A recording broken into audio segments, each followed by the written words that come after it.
Chapter 1000. Let's mix it up and start with point number 2 first, also known as the shocking truth about basements they don't want you to know. Basements exposed. First of all, think about it. All the things we love, our family and friends, we keep in safe places. All the things we prize, books, cars, clothes, jewelry, video games, art supplies, bikes, etc., we keep in safe places. So then, doesn't the fact that we keep our washers and dryers in the saddest, draftiest, most depressing room in the house tell us all we need to know about how unimportant laundry really is? Think about it. Take away the washer and dryer, and a basement is just a miserable, crumbling concrete box. I'm telling you guys, laundry, it's a scam, a hoax, a con. Problem is, no one's talking about it, which is why I've put together a little list I like to call Eddie's Unassailable Insights into Why Laundry is a Scam slash Hoax slash Con. Number 1. Most basements are dark, dank, and vulnerable to every sort of infestation. Mice, ants, roaches, squirrels, etc., which is why in the Middle Ages we had another word for basements. We called them dungeons. Number 2, the word basement would make you think, ooh, the base is definitely where I want to be. Given a childhood of hide and seek and baseball and other things that include a home base, that would all make sense.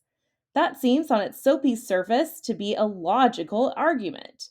Except for one thing. To those familiar with Latin, the Dead Sea Codex, one of the foremost discoveries of the 18th century, mind you, there we learn the true origin for the word basement.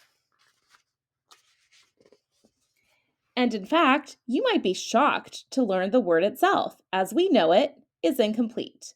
The actual word found in those ancient scrolls is basementologia sagahan, which, when properly translated, means base, meant to be avoided, which I think you'll agree changes the meaning entirely.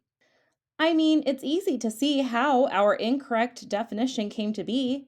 Whoever was transcribing on those old flimsy scrolls was probably tired, and while pouring their eighth cup of coffee, lost sight of their rock mug, and boom, coffee all over the scrolls. And even though they most definitely remembered to blot, not wipe, it was too late, and the true meaning of basement was lost for centuries. Number 3. Basements are the very bottom of the structure, literally underground. And if a room created under the layers of this earth doesn't feel like an afterthought, well, I don't know what does. Number 4. But Eddie, there are laundry rooms that aren't in basements. What about those? We call those aberrations, which is a fancy way of saying for every rule, there are exceptions.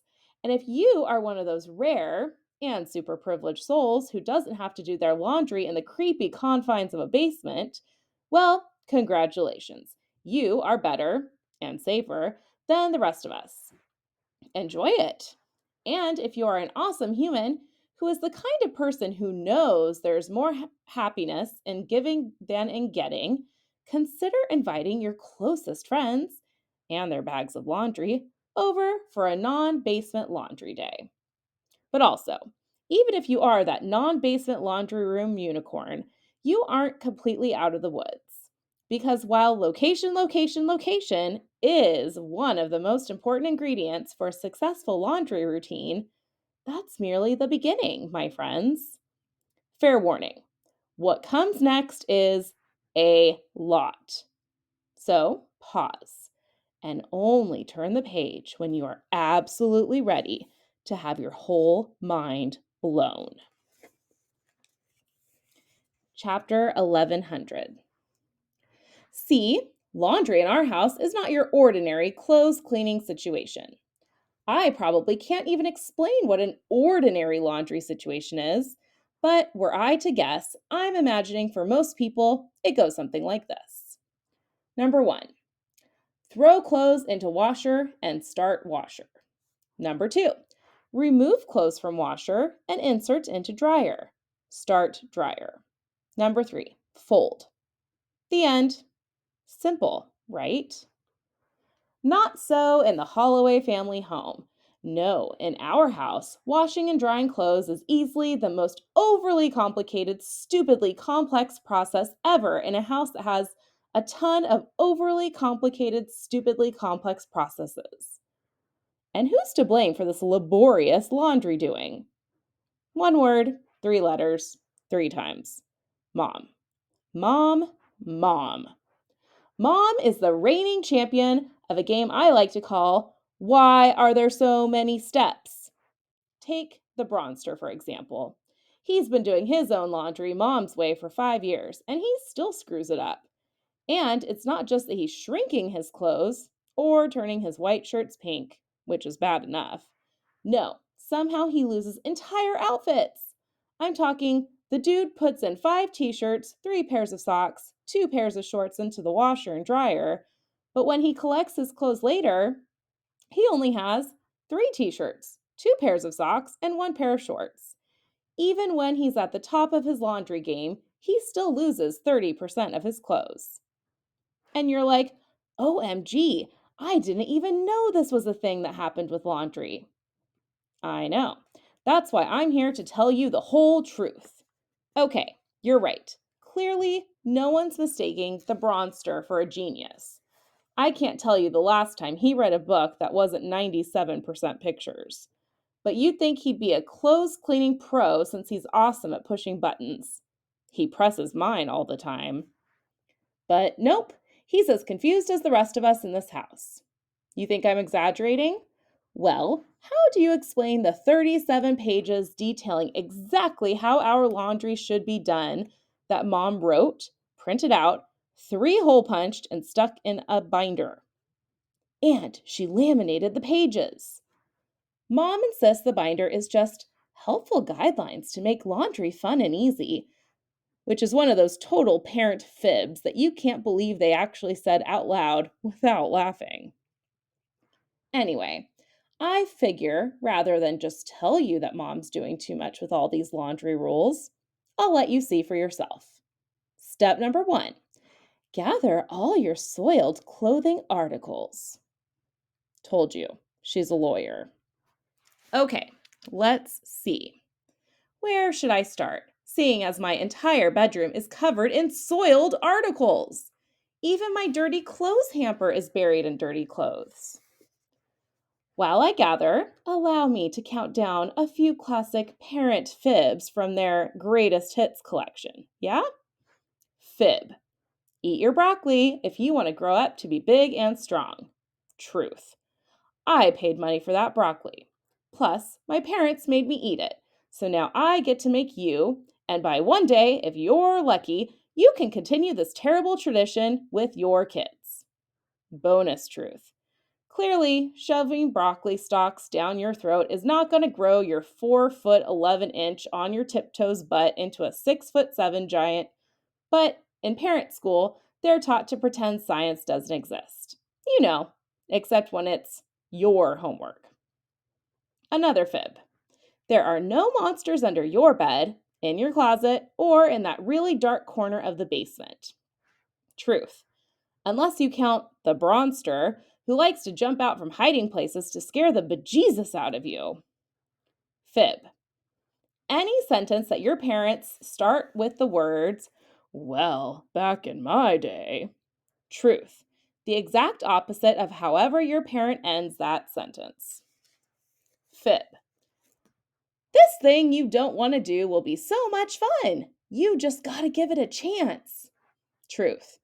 Parents are so far removed from being a kid, they wouldn't know real fun if it wore a name tag on its shirt that said, "Hi, my name is Real Fun."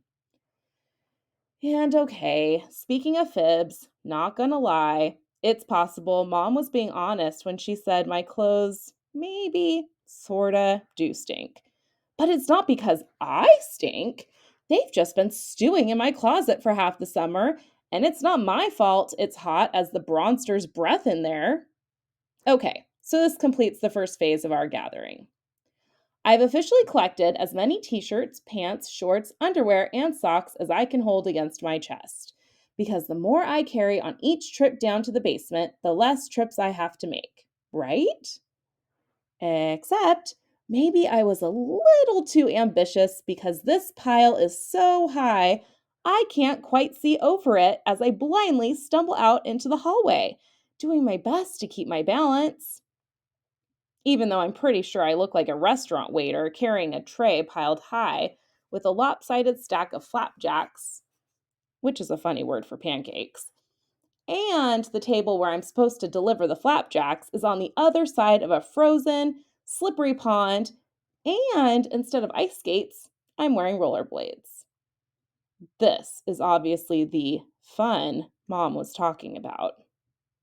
Hey, dweeb, you dropped something, the Bronster says, apparently in the hallway, although I can't actually see him because I can't see anything. Huh?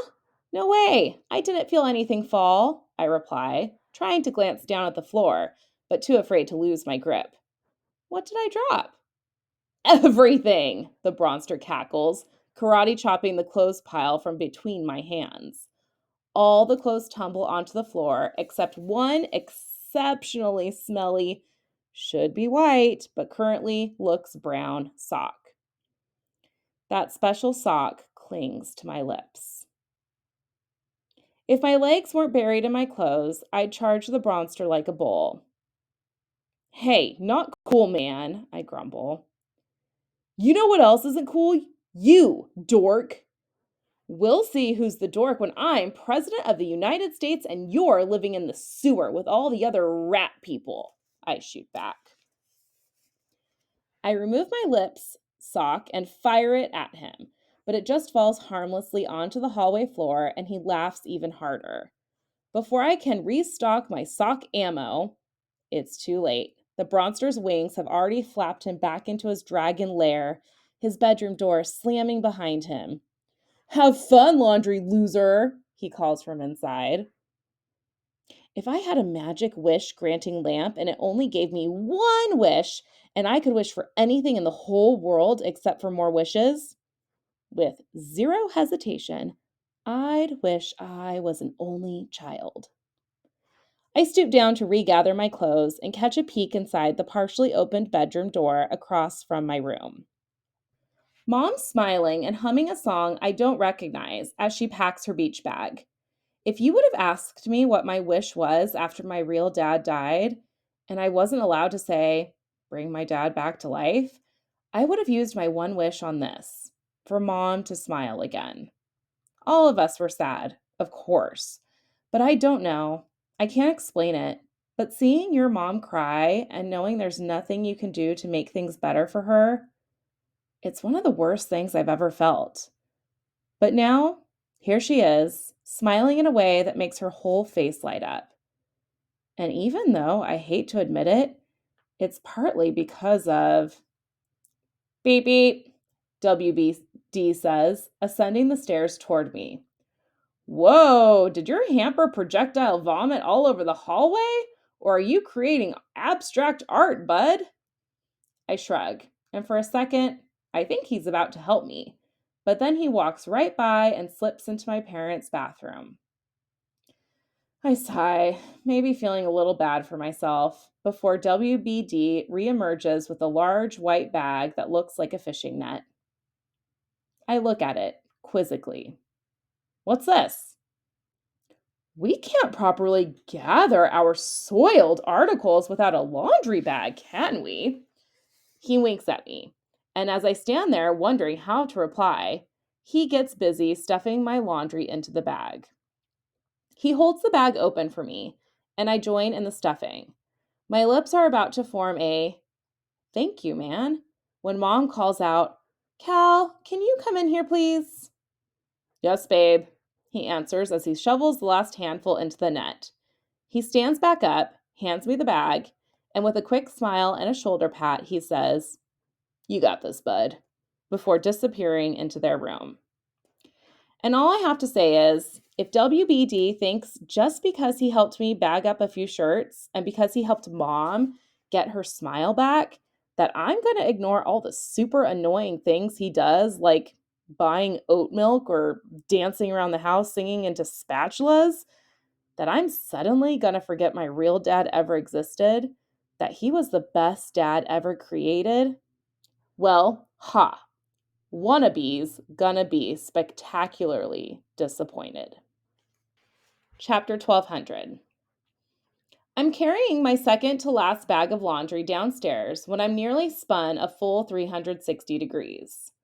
Of course, it's the Bronster, his car keys dangling off his finger as he rushes toward the front door. "Watch it, Smallville!" he shouts at me as I cling to the stair railing to keep myself from rolling downhill. This is one of the many games my brother loves to play called Act Like Eddie's Responsible for All the Stupid Stuff I Do. And though I hate to give him any credit, I gotta admit, he's really, really good at this game. "Mom, I'm out!" he shouts as he swings open the screen door. "Be safe and call me when you make it," Mom yells from somewhere downstairs. The Bronster groans. "Ugh, I'll text you instead," he says, stepping out onto our porch before whirling back around with what appears to be a genuine smile on his face. Wait a minute. Is he? Is he smiling at me? I resist the urge to look over my shoulder for any other possible smile recipients. And for half a second, I think maybe he's going to say something semi nice. "Hey, Eddie, I really hope you make it to the beach bash, man." OMG, he actually said something semi nice. Especially because I heard Tony Willis is going to ask Ava Bustamante to be his girlfriend during the fireworks show. I'd really hate for you to miss that. And with one more wicked laugh for the road, he runs down our front walkway toward his car. And I don't know which is worse, dealing with my laundry or living with that stone cold gargoyle. Hard to choose. But currently, this laundry is feeling like the lesser of the two evils. "Pardon me, my friend," WBD sings as he carries our large red family cooler toward our front entrance. I drop my net bag and push the door open for him. "Thank you, my friend," he bellows as he hurries down the same path the Bronster just took.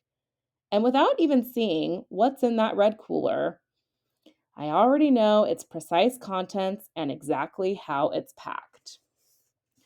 Turkey and provolone cheese sandwiches with super crisp lettuce. Because Mom knows my number one complaint about sandwich lettuce is droopiness. Wilted lettuce is sad lettuce. Remember that. Then carefully stacked atop the sandwich stack are little baggies of yummy nacho cheese tortilla chips, and next to those are several long sleeves of my favorite cookie, the one Mom always says she didn't buy because they're too sugary and are going to give me bad skin. But then randomly, a little mound of them will appear before me when I least expect it. You know, that good old Mom magic. Sigh. Right about now, I'd do almost anything to be stowed away inside that red cooler, munching on our family lunch as an unsuspecting Mom and WBD drive me for a day in beach heaven. I swing the bulky laundry bag back over my shoulder, and as I step into the kitchen, I imagine I'm the reverse Santa Claus, about to board my stinky, in desperate need of a good shower, reindeer posse, as we spend all of Beach Bash Day coughing from my dust allergy as I slide down disgusting chimneys, leaving poorly gift-wrapped boxes filled with surprise! The thing you never wanted. Fantastically smelly laundry to all the naughty, non laundry doing kids around the planet stuck at home while the rest of the world builds impressively tall sandcastles that glitter like gold, encircled by a moat wide enough to inner tube around like a lazy river. Except this moat's filled with an endless supply of triple berry tongue slap your brain stupid silly super slushy. And guys, how? How is this my life?